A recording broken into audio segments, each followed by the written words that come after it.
বিসমিল্লাহির রহমানির রহিম। সম্মানিত দর্শক বন্ধুরা, আমরা যারা ইলেকট্রনিক্সের কাজ করি আমাদের কিন্তু অনেক কিছু প্রয়োজন হয়। এই যেমন মনে করেন যে অনেক কিছু বলতে কি এই কারেন্টের ওয়ারিং এর বিষয় এটা কথা বলি।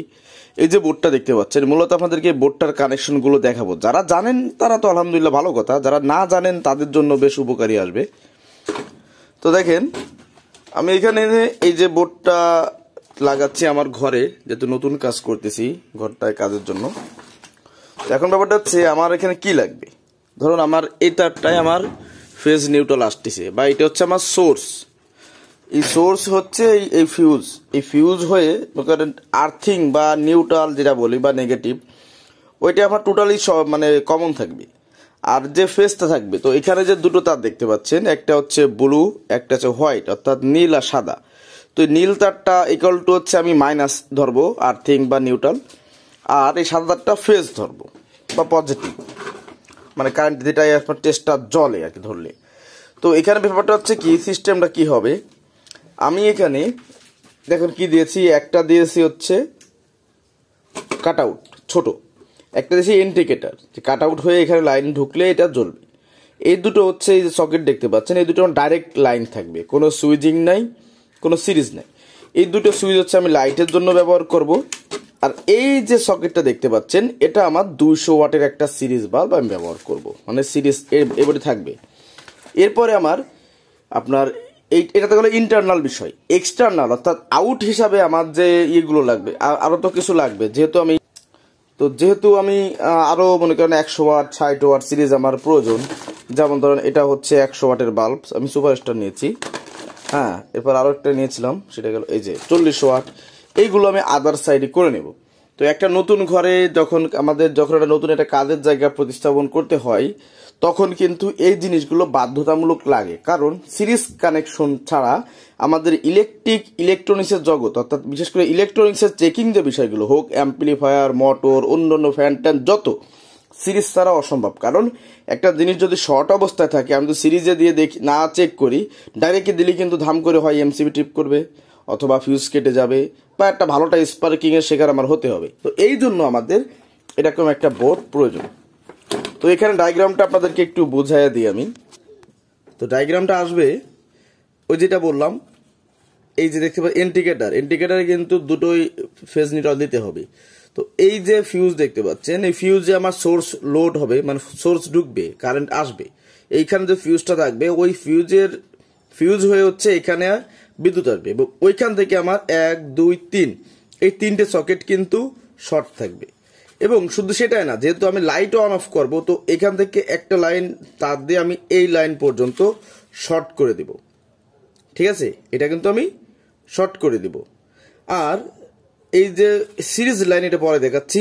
আর এখান থেকে হচ্ছে আমার একটা ফেজ সুইচিং হয়ে যাবে, এখান থেকে একটা ফেজ সুইচিং হয়ে যাবে, তার মানে হচ্ছে আমার লাইটের জন্য। ক্লিয়ার? আর 1 2 3 এই তিনটে পোর্টে আমার ডিরেক্ট মাইনাস বা আর্থিংই বলে আমরা ধরি, আর্থিংটা আমার এখানে ডাইরেক্ট লাগানো থাকবে। এখন কথা হচ্ছে সিরিজ কানেকশনটা কিভাবে হবে।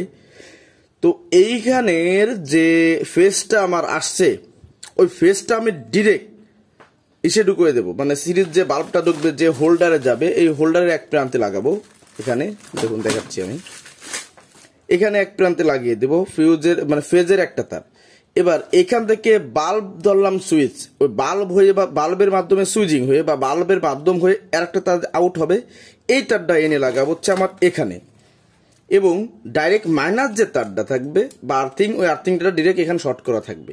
অতএব আমি এখান থেকে 1 2 3টে ঘাট, এই যে 1 2 3টে ঘাট, এই 3টে ঘাট তার একটা তার জাম করে আর্থিংয়ে দিয়ে দেবো, আর্থিং ডাইরেক্ট থাকবে।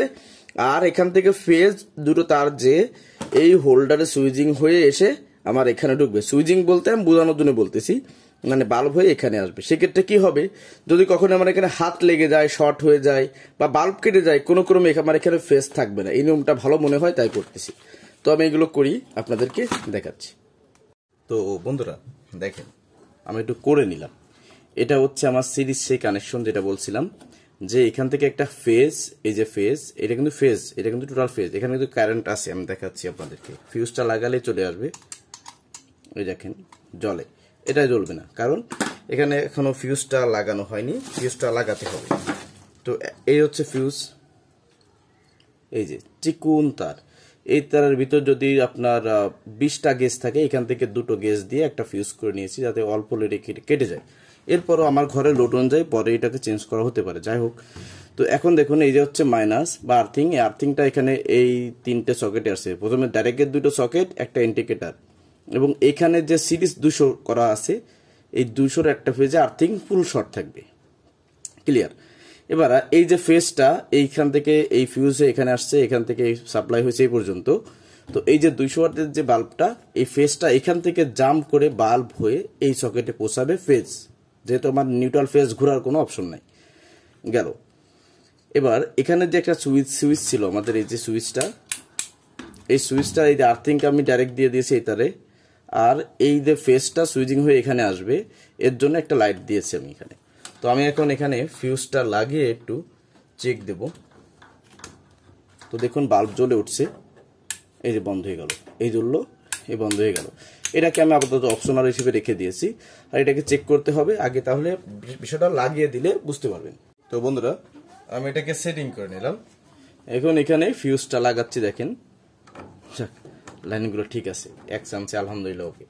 তো আমি জাস্ট আপাতত এইটুকুই কাজ করে নিয়েছি। হ্যাঁ, তো আপনাদেরকে চেক করার জন্য আরো একটা জিনিস দেখায়, সেটা হচ্ছে আমি 200 ওয়াটের বাল্বটাও লাগাই, আসলে নতুন আনছি, এখনো চেক করি নাই।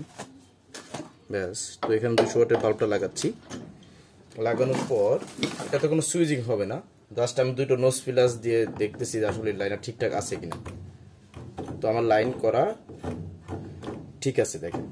হ্যাঁ, এখন এই যে ফেজ থেকে এটা সুইচিং বা মাধ্যম কেন করলাম, এই জিনিসটা হচ্ছে মেইন জিনিস, সেটা দেখেন। প্রথমে এই দেখেন এখানে কিন্তু জ্বলতেছে না, যেহেতু আমার ফেজ কিন্তু নিচেই করা। এবার দেখেন জ্বলতেছে, এই যে দেখছেন। এবার আমি বাল্ব খুলে দিলাম, নেই। এখন এখানে এর ভিতরে একটা তারে লাইন আসবে, কিন্তু এখানে কিন্তু লাইন নেই। তাহলে আমি আবার বাল্ব দিই, এবার জ্বালাই, এবার এখন কিন্তু লাইন এখানে আসছে সিরিজে, নিউট্রাল তো ডাইরেক্ট থাকবে বা ফেজ। এখন মেইন যে ব্যাপারটা হচ্ছে বোঝার, সেটা হচ্ছে কি, অনেকে এই জিনিসটা ঘোলায় ফেলি। ভাই ঘোলানো যাবে না, কাজ করতে হবে। আমি যেহেতু এটা স্টেবল হিসেবে কাজ করতেছি, নিচে আমি কিন্তু ফেজ রেখেছি। নিচে ফেজ রাখার কারণ এবং ফেজটাকে সুইচিং করার কারণ হচ্ছে, কোনো ক্রমে কখনো যদি আমার বাল্বটা কেটে যায়, তো সিরিজ করে লাইন দিচ্ছি, লাইন আসতেছে না, আমি ধরেও দেখতে পারি, বা কোনো একটা অ্যাক্সিডেন্ট হতে পারে, এক কথায়। তো এই বাল্ব কেটে গেলে কিন্তু এখানে ফেজ আসবে না, অতএব আপনি সেফ থাকলেন বা আমি সেফ থাকলাম। তো এই জন্য হচ্ছে এভাবে এটা করা হয়েছে। তো যদি আপনাদের ভিডিওটি ভালো লেগে থাকে, অবশ্যই কিন্তু লাইক করতে ভুলবেন না, ঠিক আছে। আর মেন ব্যাপারটা হচ্ছে, আপনাদেরকে তো টোটালি দেখালাম যে কোনভাবে কি করলাম, কি দেখে ইত্যাদি। তো এই হচ্ছে মেন বিষয়। তো এরকম একটা বোর্ড বা এর থেকে আরো বেশি ভালো বোর্ড প্রত্যেকটা মিস্ত্রি টেকনিশিয়ানের আমাদের রাখার প্রয়োজন, ঠিক আছে। তো আজকের ভিডিও এই পর্যন্ত রাখতেছি। সবাই ভালো থাকুন, সুস্থ থাকুন, ভুল ত্রুটি হলে ক্ষমা সুন্দর দৃষ্টি দেখবেন। আল্লাহ হাফেজ।